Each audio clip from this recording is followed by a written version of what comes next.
So yeah, I want to just introduce myself properly. I do like the social conviviality. Thanks for doing that. Thanks for following along. You know, just with a request to kind of maybe sit with someone you don't know. Maybe you're with the person you came with that you do know, and you're sitting with them. My name is Bob McBride. I'm the superintendent here at Lockport Township High School, District 205. I'm going to go ahead and just introduce a few people that are with us, you know, tonight. And I'm really going to let, work in reverse at your table, let you introduce each other, but I want to have you know some of the really important players in the room. Our board president, Ann Lopez-Caniva, is here. Then we have 3 other board members. They're all sitting at different tables, no Open Meetings Violation Act.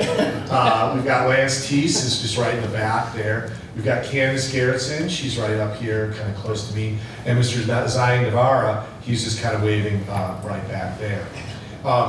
Got a number of members from our Facilities Master Planning Council here. If those people could just wave, just so we can see who they are. And then we also have 2 of our architects are here from DLA Architects. Rich, Kosek and Peter Poncherelli are both here as well.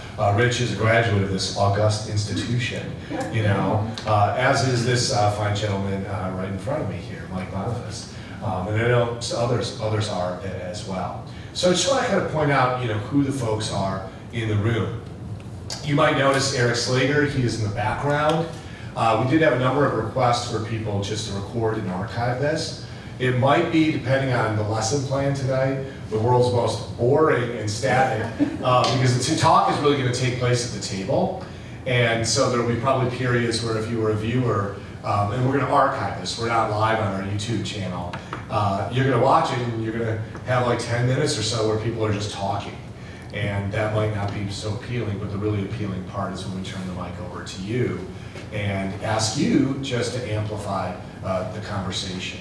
Before I jump in, maybe the lesson plan that we had tonight, just want to give you a little bit of background on really what's brought us here and maybe some of the paper that is in front of you and what we're trying to sort of elevate this evening. I think what we're really trying to elevate is just that good old-fashioned sitting down and talking to a person across the table from you. So much of what we do today is on social media, or it's electronic, or it's through the mail. That just sitting down with folks, I think, has a vintage value in some ways to it that we really, I just think communities, all over really our country should really capture. Where we're at, this is really born out of a realization that, like any institution, facilities need upkeep. If you're a homeowner, you know that. It just seems like every day my house costs me something. I had the furnace guy come yesterday and check me. You might as well walk my checkbook right out the door with him. And I always think it feels like I have a relatively new furnace, but he pointed out it's 12 years old. So better start planning for a new one, right? And obviously with one of the most important assets, and I would hesitate to say it's the most important asset, school buildings are durable assets that oftentimes live well beyond their graduates, well beyond administrators, teachers, people who populated them. They go on in communities. They become the curb appeal of a community. They become the history of a community. One of the things I never expected is my father grew up in Brazil, Indiana. He was a Brazil Shamrock, way southern Indiana. And in school consolidation, Brazil High School was demolished and consolidated into a bigger district. It was just devastating to him that the place that he spent so many, 4 great years. And so it's also a sense of place, and keeping up with it's important. Our Board of Education last year, first and foremost, thought that anything that we do with facilities, that should be the people's choice. The ultimate survey, that's what we do around here. We do referendums, we go to the polls, and we heard the people speak. And we got right to it, trying to sift through, what does that election mean? And where do we go next?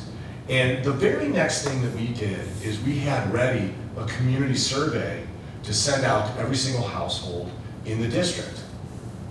Now, as far as community surveys go, you might not think the number 700 is very high, but we had 700 responses, and it's high when you consider that the respondents had to write. Their answers were all written. 700 people almost wrote a page in response. And that is huge if you ask anybody from Gallup poll or you ask any of these surveying institutions, that's giant. I did talk to one person who said, that's not a lot, went out to 34,000 households. And I just simply said, right now, let's be honest, if your phone rings and you even suspect it's a survey, come on, how many of you are answering it, right? Can we be honest with ourselves? A lot of us are just hitting end call, aren't we? So when people actually say, I'm gonna take the time, I'm gonna write down some things, that is fairly significant. I'm mentioning that today because that survey is really the centerpiece of what we'll be talking about tonight. And the idea of this night is not that you're listening to me or to my colleague, Mrs. Croy. She's our chief school business official. Earlier, Angela Huntington was in here, and you met our public relations director, Jeanette Castillo. Really, the idea is that you're talking to each other. And that would be a good meeting, in my mind, if, when I'm done introducing, it's really something that we just facilitate a conversation between you. Something I want to show you, there's a yellow piece of paper. It's got two sides. If you don't mind just picking that up and taking a look at it. What that is when we have this committee going, Facilities Master Planning, we're in the second part of a three-part process. We pulled this group of individuals together in June, so kind of our first meeting. Some of us have been meeting all the way before the referendum. And the first thing we did is we did 4 sessions where we just built up our knowledge base. What are some of the priorities and drivers in the district? Then we're coming to the second phase where we want to talk to you. But in the very first meeting, we just sat down and tried to set out our mission ahead. What are some of the things that we want to do? How do we want to operate? How do we want to talk to each other? I won't read all of the bullet points, but I just want to give you a little bit of an idea of what we're thinking and why. We just want to have open and transparent communication in the room, with the board, with each other. We want to have active listening and respect. Just really listen to what other people have to say. You'll see in there that this was born out of that. The suggestion of our group, our Facilities Master Planning Council, was that we have workshops, that we involve people, we invite people in. Keeping some open-mindedness and flexibility, that's pretty crucial. I think Rich and Peter would tell you that when they work with people and try to design buildings, Scott Likens is also an architect, that keeping an open mind is something that allows for solutions. This is one of our more recently renovated spaces. These rooms, if you want to walk around, when our session is over, these actually were really just junkyards of overhead projectors and things we never used before. But we saw an opportunity to renovate this flooring. We had a dream of our 18 to 23-year-olds, those are special needs students who stay with us and learn independence and adulting. We had a dream of them running a coffee shop, but we just said, we kind of painted ourselves in a box and said we can't do it in here. But we kept an open mind, we stayed flexible, and I think it was Angela Huntington you might have met, and said, there's a bathroom over there that we barely ever use. And we converted that into L-Town Grounds, where those students run a professional coffee shop. So that open-mindedness really comes in hand. We talk about structured and inclusive dialogue. So you might feel like I am switching into teacher mode, and you would be absolutely correct. Because we just felt, sometimes when our time is precious, it's in the evening, we're tired. Having a structure really helps. We have a structure when we meet, using a structure tonight. It sounds very school-marmy to say lesson. Shared responsibility and commitment. Well, you've already shown that. You're here. You could be doing a lot of other things this evening. But you're interested in your community and you're interested in making it better. Comprehensive planning and analysis. Really what that means is, I always talk about the brochure, handing the community the brochure of what are the next 20 years in terms of facilities. And then community-centric decision-making. Trying as much as possible to put the community and just honor the fact that these facilities, students coming to these schools will be here probably long past us.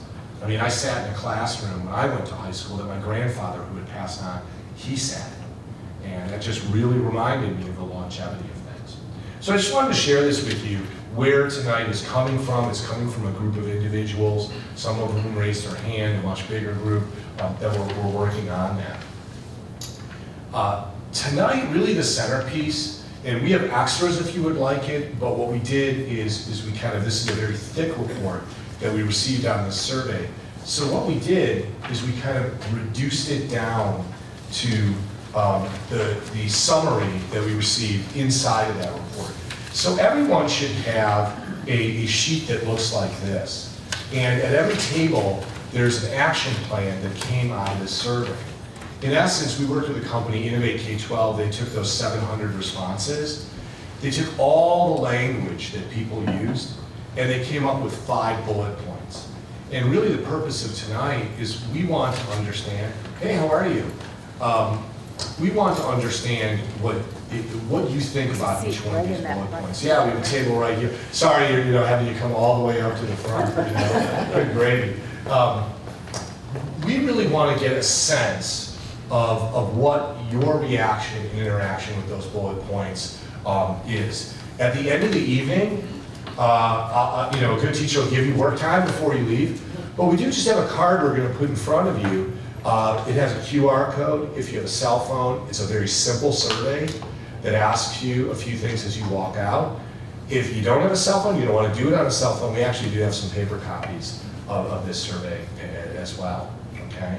My colleague, Dr. Huntington, just walked in. She's our assistant superintendent for student services. And then final announcement before I exit the stage, when we're done, we're trying to shoot for 8 o'clock. If anybody would like to stay and just chat a little bit about school safety and security, we had a fairly big consequential event here last Friday. I'm happy to do that. Just answer questions, things that might be on your mind, things that I can tell you. Is that okay? Yes. All right. Let me just check in with the audience. Anything that I said that I need to clarify, anything that you came here for that I'm not meeting those needs, because really the meat of tonight is having all of these really important people talk to each other. The smartest person in the room is the room, and we really want to honor that.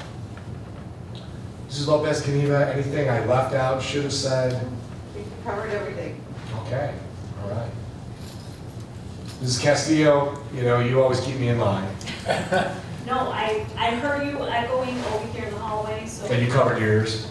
Okay, all right. Well, hey, if it's okay with you, let's begin. And so what I'd like you to do, this is a summary of what everyone said about long-term sustainability. And the very first thing we would like you to react to, and here's kind of how I'm thinking about this.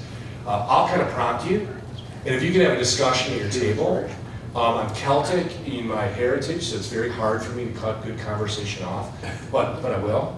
And then we're going to ask people, we've got a bunch of mics, we're going to ask you to grab a mic. I'm not going to assign Paul Lencioni to be, the sheriff of his table, or Mark Gowron to be the sheriff of his table. But let's do it, kind of Quaker style, a little bit more naturally, that as you sat in and you talked with folks, and me and my colleagues, we're going to sit down right with you. If we're not speaking very much, it's an honor that we're here to listen. We're just going to ask you, after about 10 minutes of talking about a topic, if you've got a perspective to share on that topic, would you do that? So that we can learn a little bit from you. So here's the very first topic. When this survey came out, what was at the very, very, very top of the priority list of the 700 people who responded? Let me read it out to you. Renovation and upgrade of 4 facilities. Survey responses consistently emphasize the need to renovate and upgrade school facilities with a focus on Central Campus.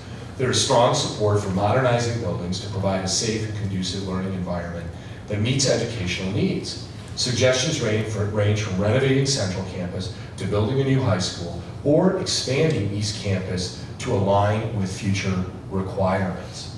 So the broad topic of renovation and upgrading facilities. Yeah, Lance. You might want to talk about how these were generated from the survey responses, how the company... Yeah, basically what happens is all of the language that is used, so just imagine if you go onto our website, we've published all the responses. It's about 74 pages of responses. All of that language gets crowdsourced, and then the top language floats to the top, basically, to come up with a cohesive survey. What they're using is they're using something that's prevalent today, which is artificial intelligence, to crowdsource these responses. Did that answer it? Yeah. It's, you know, it sounds complicated, but really what it's doing is a simple way of saying, well, what came up the most? What did people say the most? And if you have an empty evening and you want to read all 700 responses, it is kind of interesting, I will tell you that. So could you react at your table, talk to each other. When you read that, what's your reaction? Do you confirm that? Do you reject that? Do you have a particular feel one way or the other? What we're looking for ultimately is based on, you know, renovating and improving facilities. We've started that to stabilize Central, but where do we go for the 15, 20-year long haul? So take about 10 minutes and I'll bring you out of it. But if you could react to that very first bullet point, we'd really appreciate it. And then we'll create a space where we can hear from a few people. So thanks, I'll be back in about 10 minutes, all right?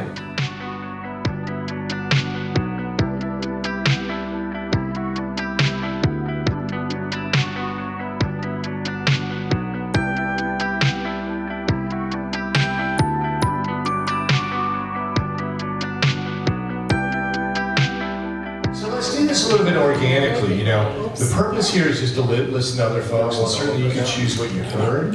I heard many interesting things at the table just as superintendent, but Jeanette's got it on mic, and it just kind of fills the space a little bit.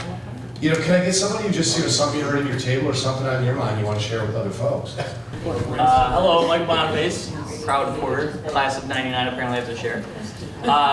We had a lot of discussions of when the referendum was passing and the $85 million, where that was going, and how we kind of educated ourselves through the website and different things that were out there. We also talked about the different alternatives that were shared out.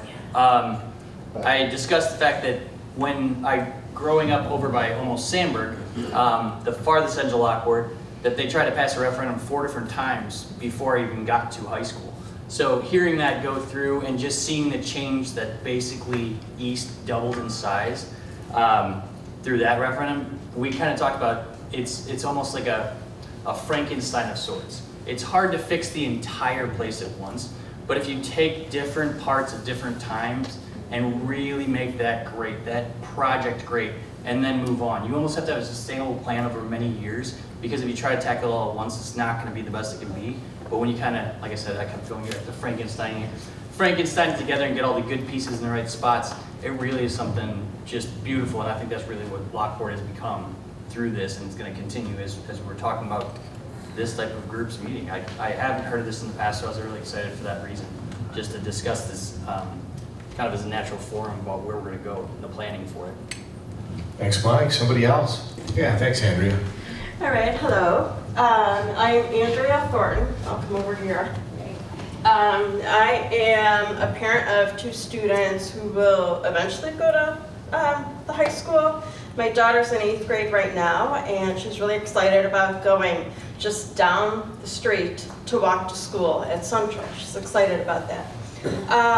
I have a teaching background, and so I feel like having a freshman campus developmentally is so appropriate in this day and age. I was the 4th child going to a really big high school, and it was kind of intimidating for me to walk in a really crowded, almost like, I think it was over 3,000 kids at the time in the 90s.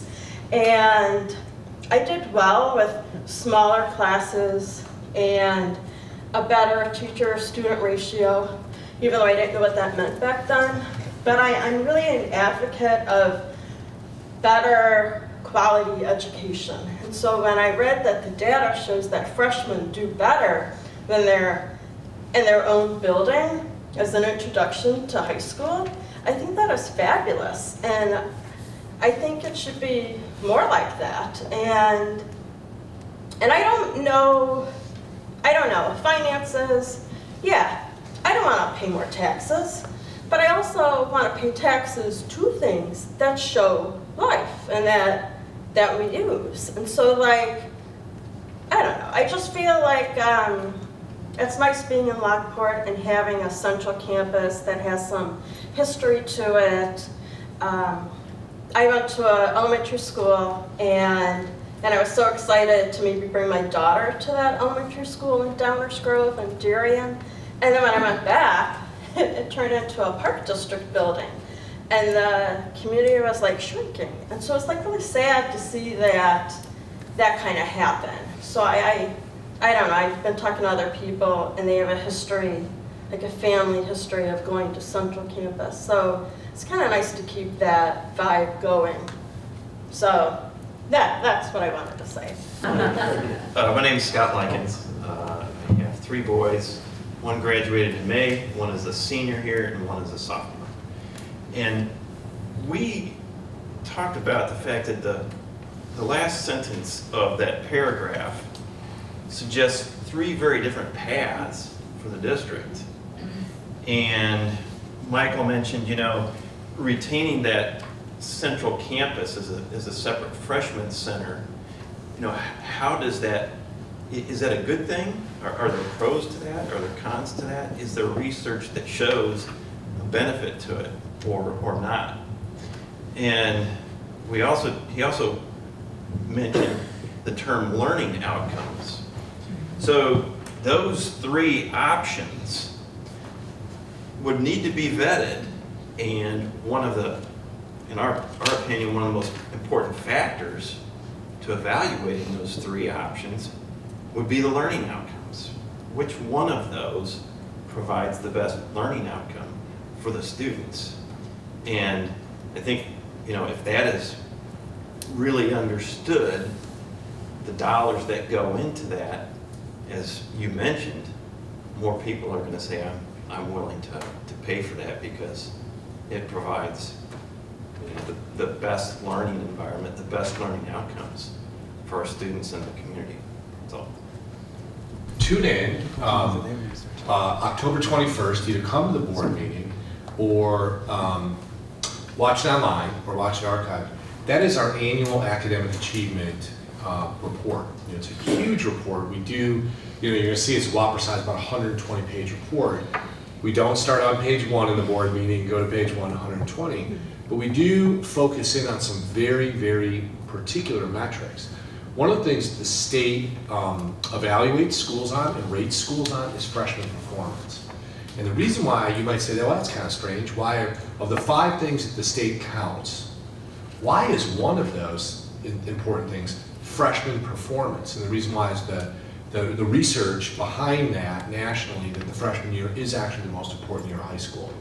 And so the state has said, freshmen on track and graduation rate, 2 very, very important metrics. The other ones, just for kicks, are something called the CCRI, College and Career Readiness Index, where we're actually, I would make the argument, we're blowing the doors off of that thing. Scholastic Aptitude Test Math and Scholastic Aptitude Test English Language Arts. So tune in. We actually talk about, very, very specifically academic achievement at the freshman level. Hey, I want to pivot a little bit, more conversation. It was already brought up, financial responsibility and taxpayer burden. I think the first 2, I really want to give the most amount of time because they're really the biggest, right? So participants expressed concerns about high taxes and urge the school district to handle finances responsibly. Suggestions include living within the current budget, prioritizing maintenance, and avoiding unnecessary tax increases. Respondents highlight the importance of being mindful of the financial constraints of the community in considering inflation impacts. Currently, the board did a resolution on May 20th to start doing some of the work in Central with low tax impact, doing that through using fund balances, doing that through using debt that can stretch over 30 years and have low impact. It involves 30-year residents contributing to the future right now. And then also the board decided on the second year of what's called a debt service abatement, discounting back some of the levy to taxpayers, taking about $1.3 million and discounting that back to the taxpayers. So at your table, what does that mean? If we have facility needs, what are folks telling us when they say, wow, taxes are high, we need you to be financially responsible and live within your means? How do you interpret that in the context of facility needs? We'd love to hear what you have to say about that. Let's unpack it. I'm just going to join my table and struggle with that. I usually just break it down to, I'm pretty sure everyone in here does not have unlimited income. And so we all live in spaces where we have limits of income that govern our choices, right? So what does that mean when you write that large for a school district? Thanks, well, I'll be back in just a little bit.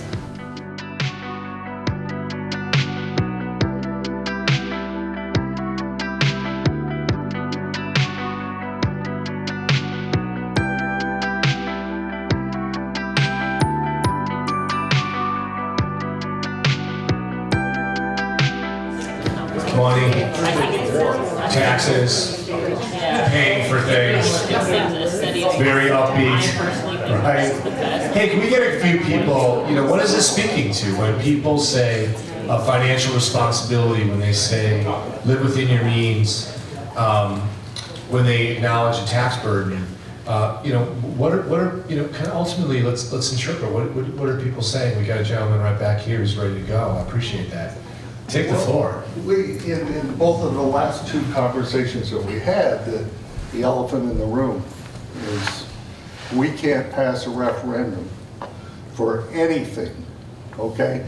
And we've got to go to our libraries, our junior high schools, and the high school. But what's going on? And we thought, well, it's the cranky old people like me that don't want one more dollar in tax increase. We heard something over here about coming up with the most educational outcome. Yeah, educational outcome.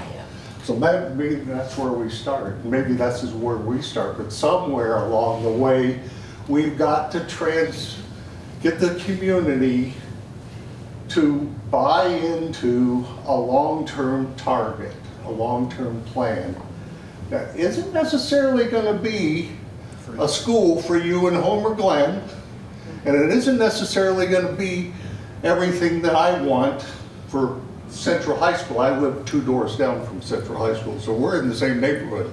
But I have 2 daughters that I'm very proud of the education that they got at Lockport High. Okay, one of them went to the freshman-sophomore center at East before it expanded. And she was in classrooms watching cranes and machinery back up and almost break the window, that kind of thing. And so she was in that mess that transformed East into this. And the other one got to go to the freshman center. And both of them did very, very well with Lockport High School. But I was very, very impressed and happy about what my second daughter was going to be able to do, and that's attend the freshman center and become part of that before she went on to the big school, And I think it made a huge difference as far as what I saw, okay, in her education and her high school career, her experience. But what we've got going on is we still can't find a way to build a consensus, and maybe that's where we got to start. I believe in the freshman center, and of course, I've got a vested interest because I'm 2 doors down from them, so I don't want some transformation into several unsuccessful businesses or whatever is going to go on in that building. But so I have a vested interest in that, but still in all, whether or not that is the answer ultimately, or a new freshman center is the answer ultimately, or something else is the answer, we've got to build a consensus. We've got to find a way, and it's got to be at the root. How do we convince? How do we break the schism in the community? And how do we break the attitudinal things? And how do we show that we have to prove the necessity for whatever it is we want the money. Not, oh, you just want more money. They told us that they didn't want us to renovate Central High School. Okay, that's what the voters told us. We're renovating Central High School, so now, you know, what's gonna happen? We're gonna struggle because, you know, this is gonna put us in a little bit more of a difficult situation financially already. So how do we build a consensus to bring about, you know, an overall acceptance of where we want the Lockport High School to go? Make sure you tell them that it's not all old cranky people. They'll be, Yeah, we did a personal poll here. We realized that's not cranky old guys that are saying, I don't want to pay $1 more in taxes. there's a lot of young people. Okay? I mean, at this table, we got two cranky old people. And I'm telling you, You're gonna let them get away with and it? I'm telling you, we both agree that the most important thing that we do as a society, and so therefore as this community, is to educate our children. Amen. And of course, everybody in here is probably in here because they believe that, you know. But we're two cranky old people that believe that. How do we convince the community to pay a little more money? Because the library is operating on 1984 revenue basis. Thankful Sunday. And Yeah. Sundays, they're not open now. And- And that's and like so- a great library day. And I believe that is all part of the fundamental needs that we have for our community and our educational system in the community. And so it's a larger part than Lockport High School, but on the same thing, the same attitudinal things are coming into, you know, how do you sell? Hey, I mean, it's not, I get into an argument with a friend of ours that goes to the adult library events, but she sits there and says, I want to give you $1 more in taxes. You gotta balance your budget. Well, then let's just cut out this program you're in. Yes, right. So somewhere along the way, you've got to tell them, we have programs, we have needs, and prices go up, and finances change, and things happen, and this is why we need it. And I you know, it's hard to, I'm preaching to the choir, I know. You might be, maybe, But- I think we're with you, but one interesting thing, I don't like letting them play, but just to kind of put this out there, you know, we had a demographer 3 years ago now, kind of surveyed two things, the people, what's the future of the people in the district, and the political disposition. He said something really interesting. It always comes back to we talk about a lot. He said, in 35 years of being a demographer and political consultant, only 5 times was he in a school district that represented every single demographic diversity of the United States of America, all compressed within a 65 square mile area. And then said, you will have a hard time getting a consensus on anything. And is that just a reality? Is that a creative boundary that we have to live in? I don't know, Michael, you got something, and then we'll kind of move to the final stage. Thanks. Superintendent McBride, you invoked the Quakers, so I'm just going to speak frankly since we're amongst friends. All right. If we use that as our basis. Dave, I hope I have your energy and passion when I'm older and that cranky for speaking truth. I have a daughter who didn't attend Lockport High School and won't. She's aged out, not by choice. But really just kind of thinking about it, I was a high school history teacher for 15 years, a director of special education, and I'm a professor of education now. And so I'm very invested in the community. And one of the reasons why, when I bought my first home 7 years ago, it took a while because I taught at a Catholic school, I chose Lockport was because of the schools. We know that good schools increase property value. Increasing property value, our homes are investments, our business are investments, and that's a really good thing. And I'll speak truthfully, I actually want to give the school board some of my money. Because I know I'm going to get it back. over time, even though my child's not going to go to a Lockport school. One of the things that we talked about with the funding was the impact that it would have on individual taxpayers. As someone who's had a relationship with Lockport for more than 20 years, I did all 3 of my degrees at Lewis University.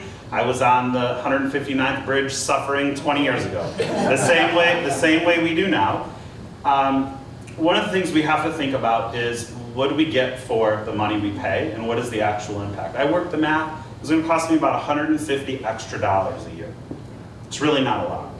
I feel in many ways the referendum focused on history rather than hard finances and outcomes. As someone who didn't attend one of these schools, the history isn't as big of a draw for me as a new alum. I like history. I was a history teacher. Whatever happens to the building, I never want to see it demolished. I went to St. Joe's in Westchester that was demolished. It's painful, it stinks. But a question can be asked, a financial question related to this. If $80 million was going to cost me $150 a year, $300 a year would give me $160 million. What do we get for what we pay? Right?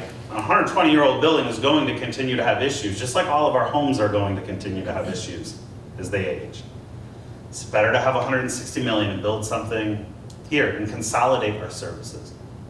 The Freshman Center is not just a building, it's also a mindset and a system, and systems can be relocated. They're relocated all the time. Doesn't mean they should be, but they could be. Or would an extra $450 a year in a new building be a better investment over time? So I'm not sure, right? Different friends that I've spoken with, people in the subdivision, we all know how it is. Talking with people, have a lot of different opinions. But I'm not sure for 80 folks know necessarily what they're getting. To speak to what Dave said, we're also attempting this work at a time where trust in public schools is lower than it's been before. Perceptions of youth are not particularly high coming out of the post-COVID moment, and things that we see on the news and on social media. And quite frankly, if folks don't have a positive view of schools and don't have a positive view of young people, they're not going to think the schools are going to help the young people, so they're less likely to give them money, unfortunately. Which is a difficult thing to overcome, and goes to the messaging of how school communities and buildings can do that, which I think our school community and building does do good work, and really does get good outcomes. And it's about how do we sell that to a public, like Dave said, which I think is important. So finally, a referendum passes at some time, but also really asking the question again, on a personal level of what we pay, what would we like for that to come? What I'd ask you is if you can flip that sheet over, and we knew that the 2 biggest topics were going to be the topic of renovation, the topic of facilities, and then the topic of how we pay for it. You've got 3 other topics, and what I'd just ask you to do at your table, kind of to finish out the night, is pick one of those. Long-term planning and vision, what does that mean to you? You can pick that as a table. That gets into what we just heard from Michael and David about how do you create a long-term vision that might be compelling to people.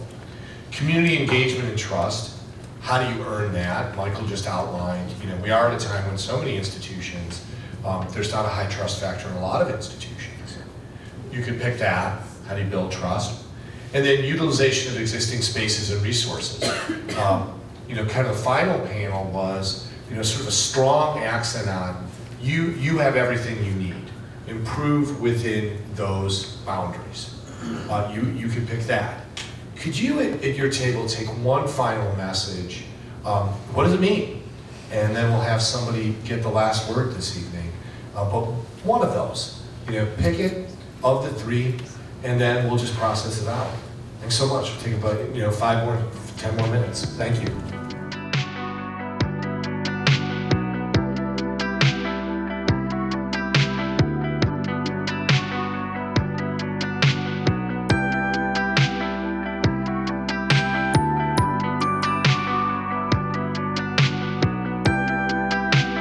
My table picked utilizing existing spaces and resources.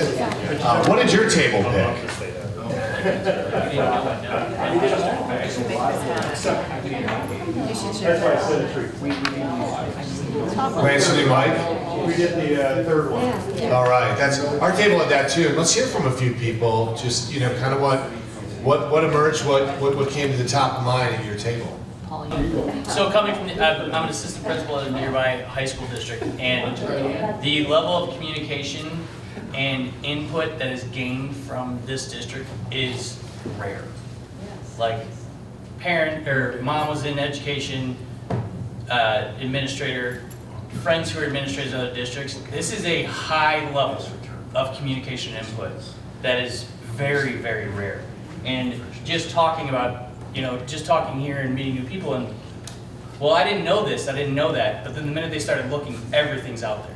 The website has everything you possibly want, whether it's the board minutes, board docs, those are pretty standard to be out there for districts, but just some of the communication and input they gather, this kind of meeting, it's just a rare thing that a lot of districts strive to have this level of communication with the community, and the community strives to have this level of input with the administration, so that's very rare to see.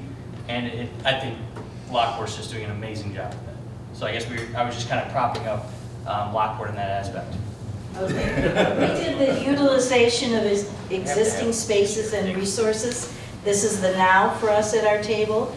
And I think we were in consensus at our table. We said that we wanted to see the continuation of the renovation of the central campus for all of that, the preservation, the exploring land options.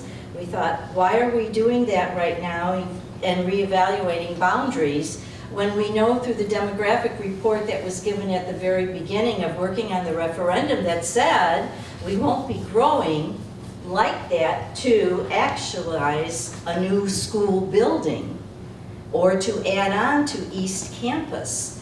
So that was a study that was done, and that report was given to us. So for that reason, we feel, my table does, that the possibility of the future of right now thinking about a new building or not using renovation funding for Lockport Central and another central campus, it's really truly not needed at this time because of the studies that were done and agreed upon.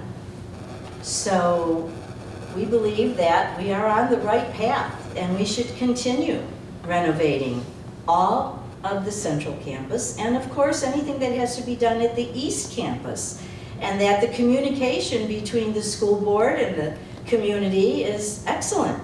And if it is no longer going to be excellent, that someone from this group, I'm sure, is going to take care of that.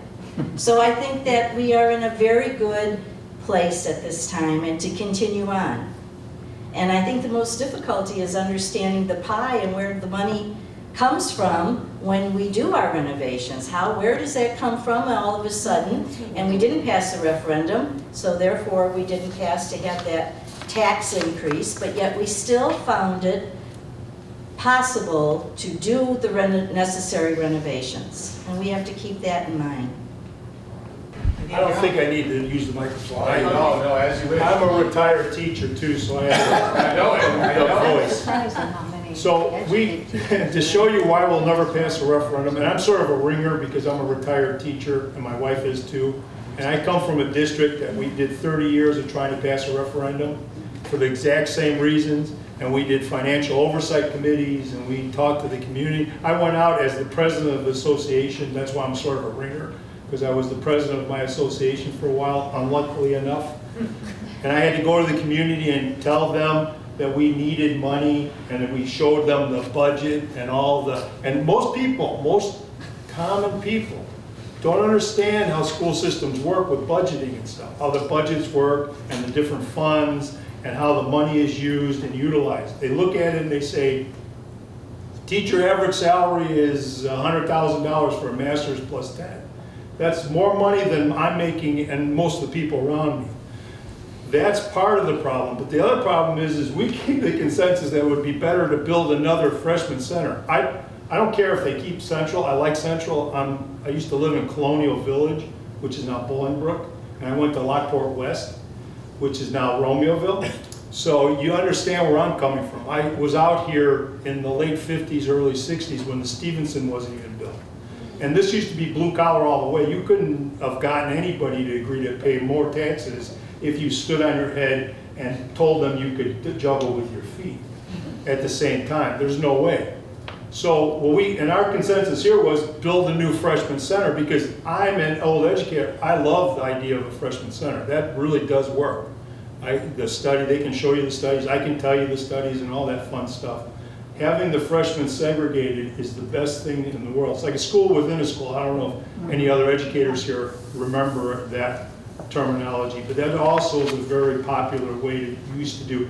Our district did that with our freshmen, and we did a school within a school system. And but you talk about you like Central being smaller class sizes well, that's money.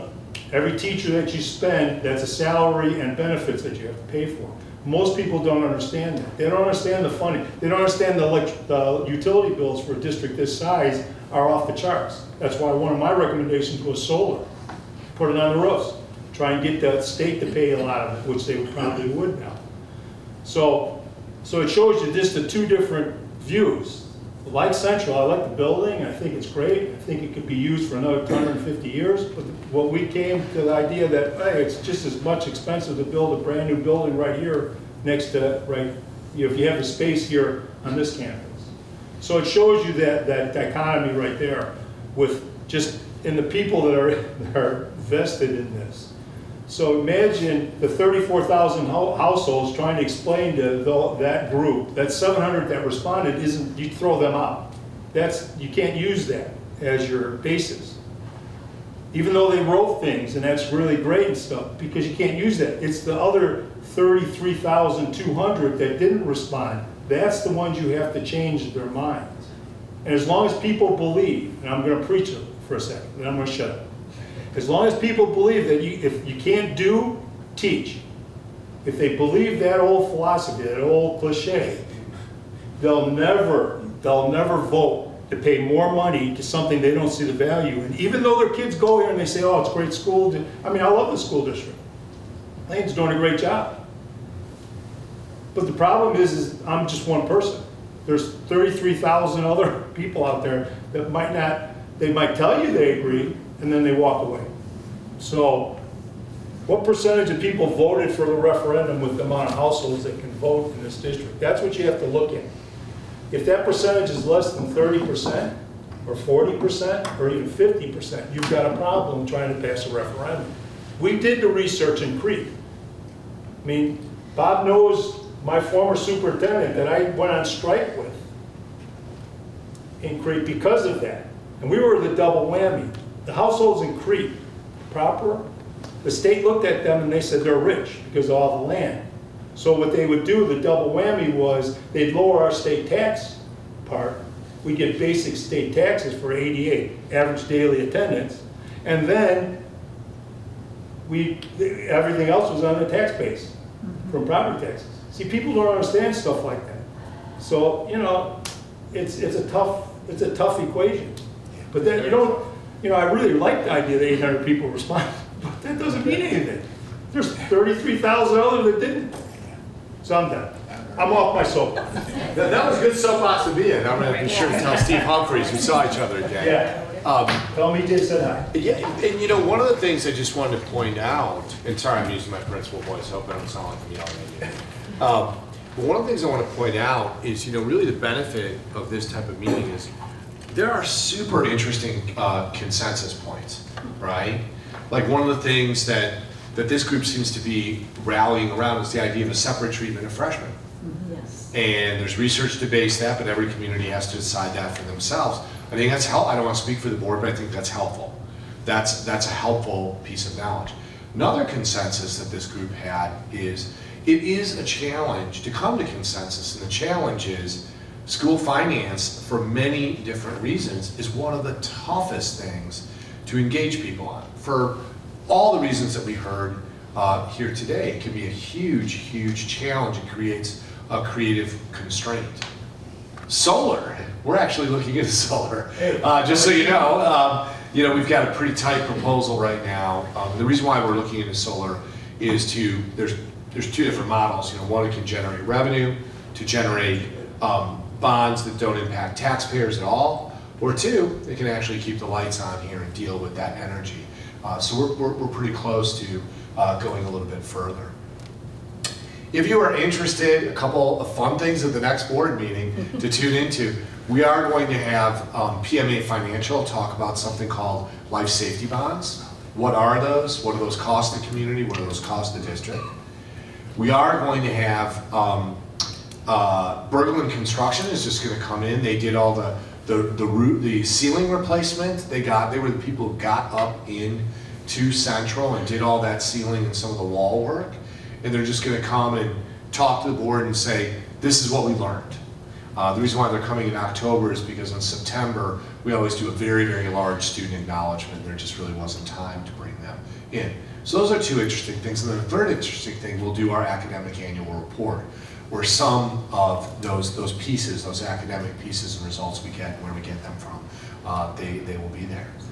So I think the value is just, you know, our board members, our facility master planning, listening in, and I think there's just so many points of agreement. There might not be points of decision right here, but there are points of agreement at least about the landscape that we're operating in and that we're living in and where that might be able to lead us to a long-term strategy.